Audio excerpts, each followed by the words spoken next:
Irmãos, eu gostaria de convidar você que ficasse de pé. Nós vamos estar orando pelo pastor Isaías.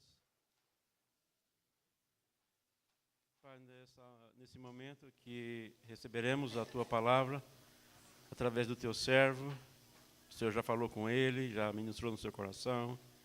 E agora o nosso pedido é que Teu Espírito continue, ó Pai, falando com ele e que atinja a Tua igreja.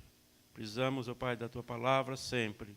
Portanto, precisamos também que o Senhor nos revele e que seja através do Teu Espírito. Pedimos assim, por Cristo Jesus.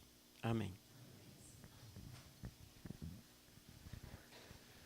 Podem sentar, irmãos. Eu queria dizer ao Abba que Deus não faz a obra pela metade.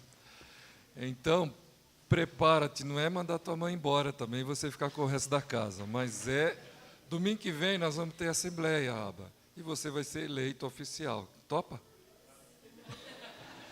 Brincadeira, né? Futurismo, profetismo.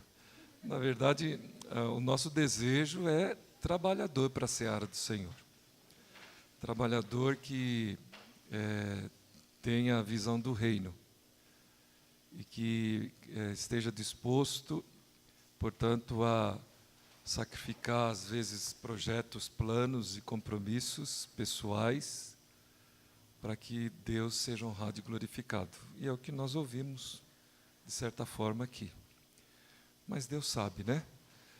Tirando as brincadeiras, o que nós queremos conversar com os irmãos vai nessa direção.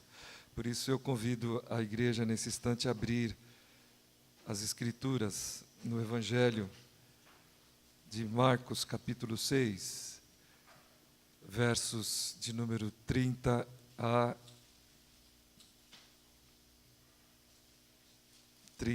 44.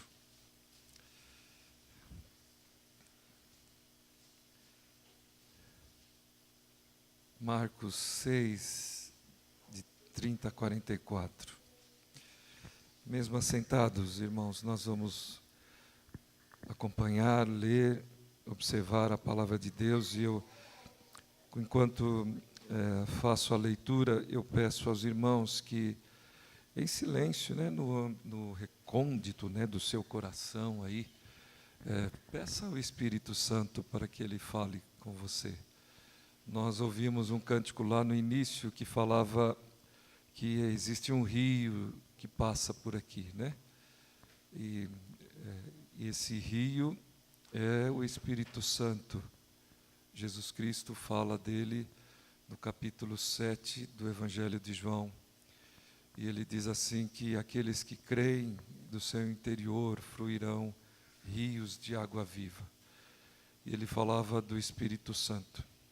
Então, deixa ele passar aí, como diz, né, a cantora. Deixa ele passar aí, modificando, curando, purificando, transformando princípios, valores, mudando ideias, conceitos. Deixa ele passar aí. E o que ele quer é fruir a partir de cada um de nós. E é isso que nós vamos meditar nesta noite. Vamos ler. Voltaram os apóstolos à presença de Jesus e lhe relataram tudo quanto haviam feito e ensinado. Como nós somos, né, irmãos? E ele lhes disse: vinde repousar um pouco, à parte, num lugar deserto, porque eles não tinham tempo nem para comer, visto serem numerosos os que iam e vinham. Então foram sós no barco para um lugar solitário. Muitos, porém, os viram partir e, reconhecendo-os, correram para lá a pé de todas as cidades e chegaram antes deles. Ao desembarcar, viu Jesus uma grande multidão e compadeceu-se deles, porque eram como ovelhas que não têm pastor. E passou a ensinar-lhes muitas coisas. Em declinando a tarde, vieram os discípulos a Jesus e lhes disseram: é deserto este lugar e já avançada a hora. Despede-os para que, passando pelos campos, ao redor e pelas aldeias, comprem para si o que comer, como nós somos, não, irmãos? Porém, ele lhes respondeu: dai-lhes vós mesmos de comer. Disseram-lhe: iremos comprar 200 denários de pão para lhes dar de comer? Como nós somos, irmãos? E ele lhes disse: quantos pães tendes? Ide ver. E sabendo eles, responderam: 5 pães e 2 peixes. Então Jesus lhes ordenou que todos se assentassem em grupos sobre a relva verde. E o fizeram, repartindo-se em grupos de 100 em 100, de 50 em 50. Tomando ele os 5 pães e os 2 peixes, erguendo os olhos ao céu, como nós somos, irmãos, os abençoou. E partindo os pães, deu-os aos discípulos para que os distribuíssem. E por todos repartiu também os 2 peixes. Todos comeram e se fartaram, e ainda recolheram 12 cestos cheios de pedaços de pão e de peixe. Os que comeram dos pães eram 5.000 homens. Tem alguma coisa errada aí na conta do evangelista, né? 5 pães e 2 peixes para 5.000 homens, fora mulheres e crianças. Tem alguma coisa errada.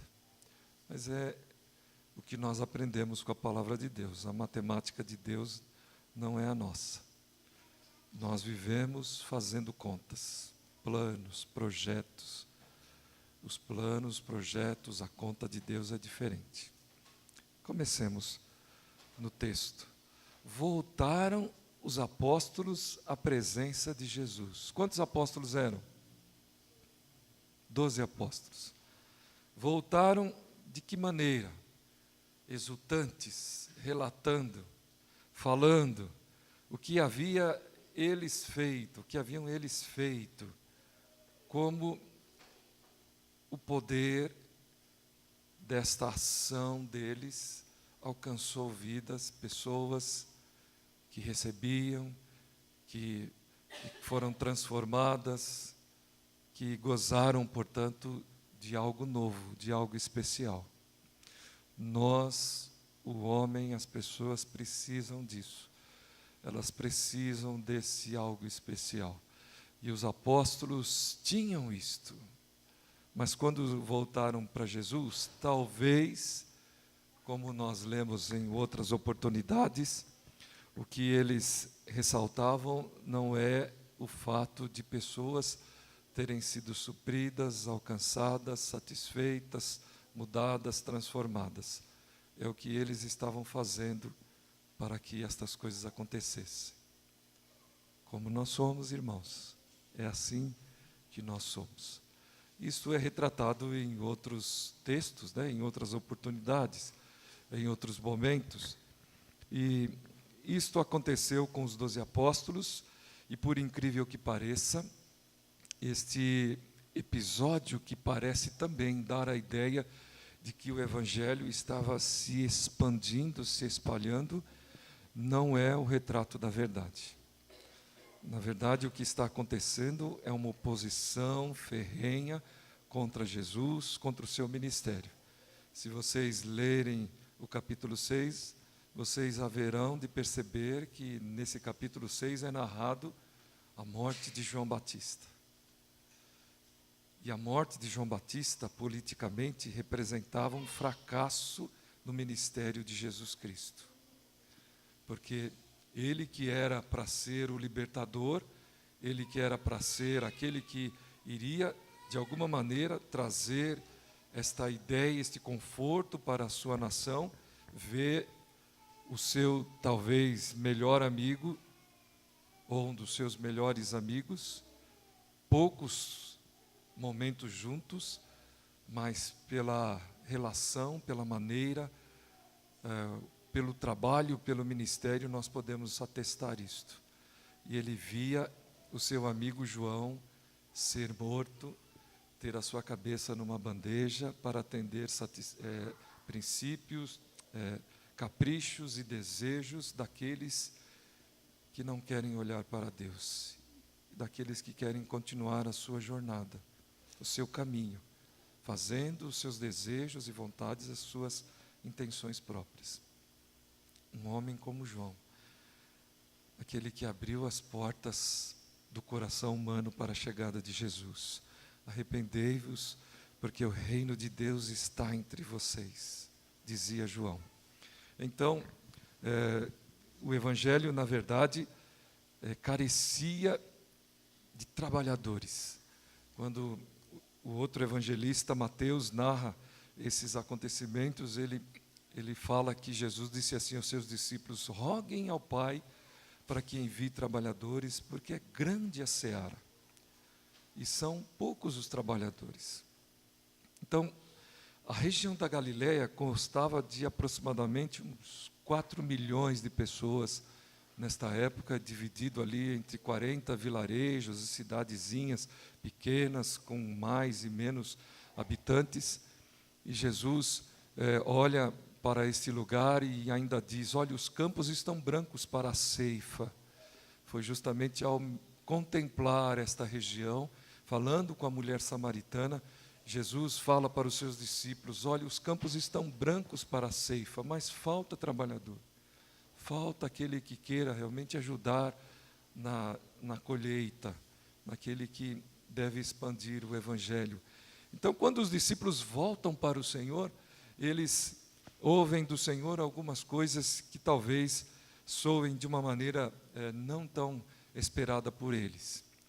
Quando nós, na segunda-feira, nos reunimos para meditar sobre o Só Pão e o projeto Compaixão, a gente começa a pensar que talvez Jundiaí já seja uma cidade abarrotada de igrejas, que aqui todo mundo já ouviu falar do Evangelho, que aqui não precisa mais alguém dizer do Evangelho. E eu penso que é um quadro muito parecido como este, porque naqueles dias muitas pessoas ouviam falar de Jesus. Naqueles dias as pessoas ouviam que Jesus fazia isso e aquilo. Há muitos testemunhos. Por exemplo, Zaqueu ouviu falar de Jesus, Jairo ouviu falar de Jesus, aquela mulher que tocou na orla da sua veste ouviu falar de Jesus, mas eles tiveram momentos especiais em que eles se relacionaram com Jesus.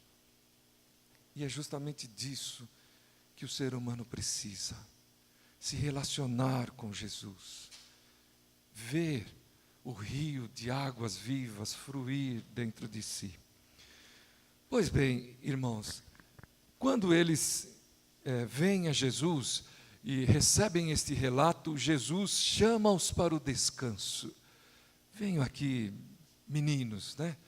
Meus filhos, venham aqui, vocês estão cansados. Ele retrata esse ambiente, esse contexto, onde as pessoas vinham, chegavam, voltavam, iam, passavam por eles, queriam alguma coisa, queriam extrair. Imagine o cansaço que era esse trabalho desenvolvido por Jesus juntamente com os seus discípulos. Eles estavam cansados, é verdade, entusiasmados, mas talvez não com o foco adequado. Jesus traz eles para o foco. Irmãos, nós precisamos do descanso, mas diferente do que muitas vezes nós pensamos, o descanso que nós precisamos é esse que está sendo narrado aqui nessa passagem. Jesus chama os seus discípulos para perto dele: me leva para perto de ti, me leva para perto de ti. Esse é o descanso que nós precisamos. Precisamos de descanso físico? Precisamos. Precisamos de descanso mental? Precisamos. Mas muito, irmãos, porque nós nos enfiamos na complexidade da vida, da existência, da loucura, do querer muitas vezes aquilo que não nos está proposto, de querermos alcançar coisas que estão distante de nós. Então nós vivemos nos cansando. Na igreja a mesma coisa, nós nos cansamos nos relacionamentos, nós nos desgastamos quando estamos vivendo e falando com os nossos irmãos, quando estamos pedindo, quando estamos cobrando, quando estamos querendo, quando estamos trabalhando na obra do Senhor, mas porque nós complicamos também. Nós precisamos desse descanso proposto, orientado pelo nosso Mestre, o nosso Senhor Jesus. Jesus pegou, portanto, os seus discípulos e disse para eles: venham aqui, venham só. Ele sabia que eles não teriam muito tempo, que o descanso deles seria um descanso entre aspas, segundo talvez o pensamento e a ideia deles, porque logo na sequência, aquele instante talvez de refrigério, de lazer físico, se transformou novamente naquele tumulto daqueles que vinham e iam. Nós precisamos desse descanso na presença de Deus. Sabe por quê? Porque se nós descansarmos fora da presença de Deus, nós não vamos saber o que fazer. Nós não vamos ter a visão do que deve ser feito. Nós vamos desviar o nosso foco. Irmãos, Jesus disse certa vez que onde estiver o nosso tesouro, ali estará o nosso coração. Ele disse para os discípulos: onde estiver o teu tesouro, ali estará o teu coração. Preste atenção a um trabalhador que passa 7, 8, 9, 10 horas por dia no seu trabalho. Do que estará a sua mente cheia? De trabalho. Ele vai conhecer os interesses da empresa onde ele está. Ele vai saber talvez de cor os processos, o fluxo de trabalho, desde a entrada da mercadoria, da matéria-prima, até a saída do produto lá para o cliente. Ele vai saber talvez de cor e salteado todas essas coisas.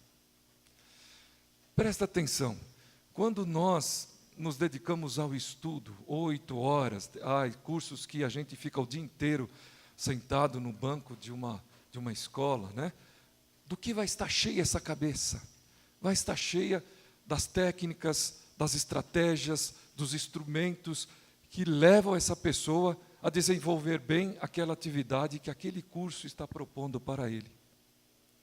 Presta atenção, do que vai estar cheia a cabeça de um torcedor que se entrega de corpo e alma ao seu clube, ao seu time, à sua bandeira preferida, ao seu partido político.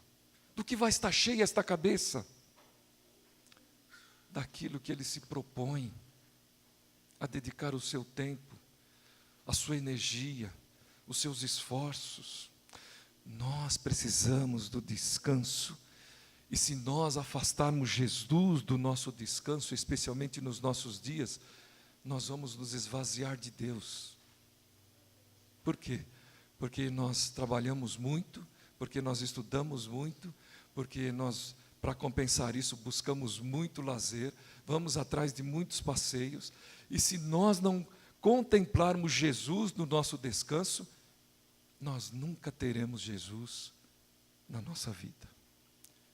E aí, quando acontecer isto, que aconteceu com os discípulos que estavam descansando, nós vamos ter uma resposta diferente daquela que Jesus deu. Qual foi a resposta que Jesus deu? Qual seria a resposta, se nós seguirmos o texto, que os discípulos dariam? Mas esses caras não veem que nós estamos descansando?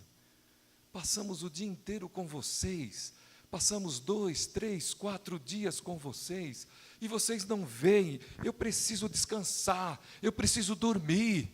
Eu não durmo há 3, 4 dias, me dedicando a vocês. Será que vocês não se cansam? Nós nos cansamos. Talvez fosse essa a resposta dos discípulos, talvez seja essa a nossa resposta, talvez seja essa a resposta do homem do nosso tempo. Quando vierem aqueles que vão e vêm, quando passarem aqueles que vão e vêm, quando buscarem aqueles que vão e vêm, mostrando carências, necessidades, desejos, limitações, que nós já estamos buscando suprir, que nós já estamos desejosos de suprir. Então, quando nós descansamos, mas com Jesus, há um versículo, não quero ofender ninguém, que diz assim, né? com Jesus, sempre e nunca sem Maria, né? E eu queria que nós pudéssemos dizer o seguinte: nunca sem Jesus.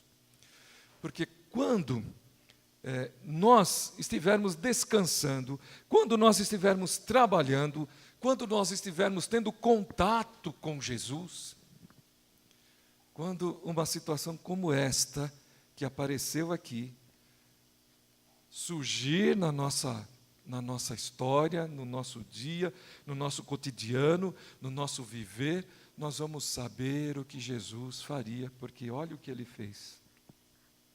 Jesus olhou para a multidão e classificou-as como ovelhas que não têm pastor. Ovelhas perdidas.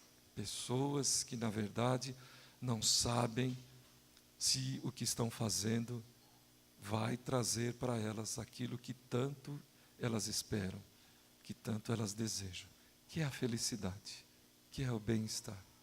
Mesmo que estejam se esforçando, que eles estejam se dedicando, se sacrificando, não sabem se isso vai trazer para elas o bem-estar. E muitas vezes, quando acham que encontraram, na verdade, se enganaram, se esse encontro não foi com Jesus. Se enganaram, se esse encontro excluir a Jesus. Se enganaram. E é por isso que nós encontramos esse descanso que Jesus chama os discípulos para perto de si. O que Jesus fez com os seus discípulos no descanso deles? O que os irmãos acham?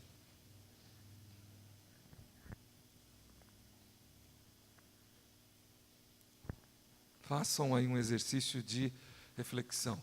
O que Jesus teria feito com os discípulos no seu descanso?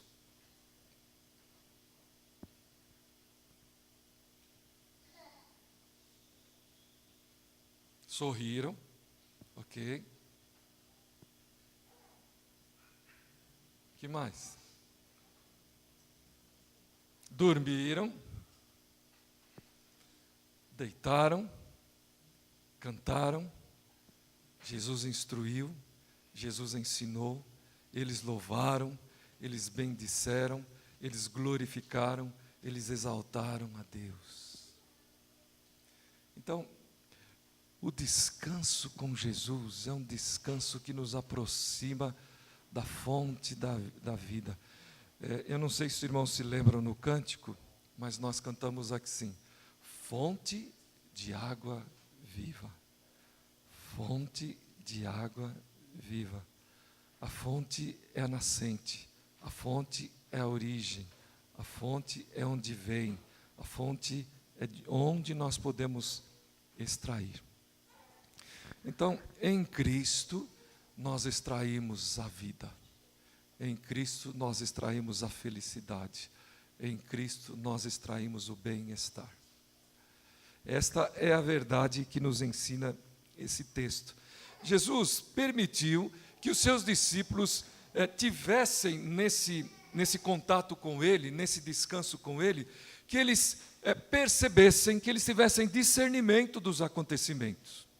Então, não só porque eles mesmos passaram, mas porque também eles perceberam nas pessoas. Vejam só, quando nós nos afastamos da fonte, quando nós estamos distante, enfraquece a nossa capacidade de discernir o que está em torno de nós. Então, quanto mais tempo nós estivermos na fonte, quanto mais tempo nós estivermos conectados, quanto mais tempo nós estivermos com Ele, mais condições, caminho, direção para saber o que é preciso acontecer em torno de nós.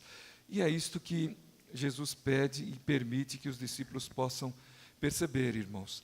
Eles viram que Jesus teve compaixão e eles perceberam também que aquelas pessoas que estavam ali já há muito tempo com Jesus, não diz exatamente o tempo, né? Mas o dia judaico ele se encerrava por volta das 18 horas, né? Isso com o declinar do sol, e isso já estava acontecendo. E Os discípulos disseram isso para Jesus: olha, o dia já termina, Jesus. Eu acho que chega por hoje, né? Acho que por hoje não precisa mais, mesmo porque essas pessoas estão famintas, mesmo porque essas pessoas estão carentes, mesmo porque nós não temos o que dar a estas pessoas. Talvez em torno desse diálogo dos discípulos com o Senhor Jesus estava justamente esta conclusão: Senhor, nós não temos a solução para eles nesse instante. Nós não temos o que fazer com eles aqui. São muitas vidas, são muitas pessoas. Nós somos 12 apóstolos, talvez tenha aqui algumas mulheres, porque elas sempre estavam presentes, glória a Deus. Elas sempre estavam presentes com o Senhor e com os discípulos, mas nós não temos o que fazer. E é assim, irmãos, nós não saberemos o que fazer quando nós estamos verdadeiramente optando por nos distanciarmos do Senhor Jesus no nosso descanso. Nós não saberemos o que fazer. Nós teremos pouco. Se eu perguntar aqui, e eu incluindo-me, né, o que nós temos para dar para o Senhor, para dar para Jesus? Talvez, dentro da nossa modéstia, dentro da nossa, obedecendo a nossa forma de educação, nós somos criados dentro de um padrão de humildade, né? Não querendo exaltação, nós chegamos à seguinte proposta, quando ouvirmos essa pergunta: Senhor, eu não tenho muito para lhe dar, para lhe ofertar. Na verdade, Senhor, eu precisava de mais tempo para eu adquirir alguma coisa para poder dar. Eu precisava de mais anos, eu precisava de mais tempo, eu precisava de mais recursos, eu precisava de mais tempo, Senhor, para poder te dar, para lhe oferecer alguma coisa. E é mais ou menos isso que nós encontramos na boca dos discípulos daquela oportunidade. Senhor, despede esta multidão, porque elas estão cansadas, elas ficaram conosco assim como nós, elas interromperam o nosso descanso, estão aí cansadas, o Senhor está cansado, todos nós estamos cansados, e nós não temos muita coisa para dar para eles. Eu sei que daqui a pouco eles vão querer pedir. Eu sei que daqui a pouco eles vão querer e exigir soluções da nossa parte. Porque assim é o coração humano. Então eles vão pedir que nós desenvolvamos aí algo que solucione o que eles precisam, que dê solução para eles. Nós não podemos, Senhor, despede essa multidão. Mande eles aí por essas tais 40, 50 povoados e vilas, para que eles adquiram alguma coisa para comer. Nós não temos o que fazer. E aí vem a oportunidade que o Senhor concedeu a esses discípulos, e é maravilhoso, queridos irmãos, nós observarmos isso. O que você tem aí com você, para que nós possamos satisfazer essas muitas pessoas que estão aqui? Então eles responderam: nós temos aqui 5 pães e 2 peixes. 5 pães e 2 peixes para 5.000 homens. É algo realmente absurdo, né? Então, o Senhor Jesus desenvolve a sua estratégia e pede e nos ensina a que nós confiemos nele a partir das estratégias. Queridos irmãos, Deus é capaz de fazer realmente grandes coisas. Olha, eu não estou aqui discutindo o poder de Deus. Eu estou aqui discutindo se Deus quer ou não fazer milagres. Eu até acho que o milagre é útil, mas ele não deveria ser necessário. Por quê? Porque nós deveríamos construir uma sociedade de tal maneira em que o padrão estabelecido por Deus na criação suprisse tudo aquilo que nós precisamos. E foi assim que ele fez. Foi assim que ele fez. Nada faltaria para o homem criado, porque tudo o que ele preparou supriria todas as suas necessidades. Porém, nós somos e bagunçamos tudo, e aí começamos a exigir a necessidade de acontecimentos extraordinários, milagres, quebra das leis da natureza, para que o homem pudesse suprir, porque nós começamos a duvidar de Deus, porque nós mesmos afrontamos a Deus, nós bagunçamos com aquilo que Ele fez e começamos a questionar. Nós bagunçamos e queremos que o Senhor conserte. É isso que nós lemos na figura, na ideia do milagre. Nós tivemos o poder de bagunçar e quero ver se o Senhor tem o poder de refazer. O milagre não precisaria, irmãos. Ele só veio porque nós somos esse povo que bagunça tudo aquilo que Deus faz pela vida e pela história fora. Mas ainda assim, Deus então nos chama, tudo bem, eu vou fazer um milagre, mas eu quero a tua companhia, eu quero a tua presença, eu quero as tuas disposições, eu quero os teus recursos, eu quero aquilo que você tem. E aí você vai ver que você também pode fazer o milagre, porque eu estarei com você. É grandioso isso que nós encontramos nesse texto. É grandioso. Eu penso que se os discípulos saíssem falando dali, esses 5.000...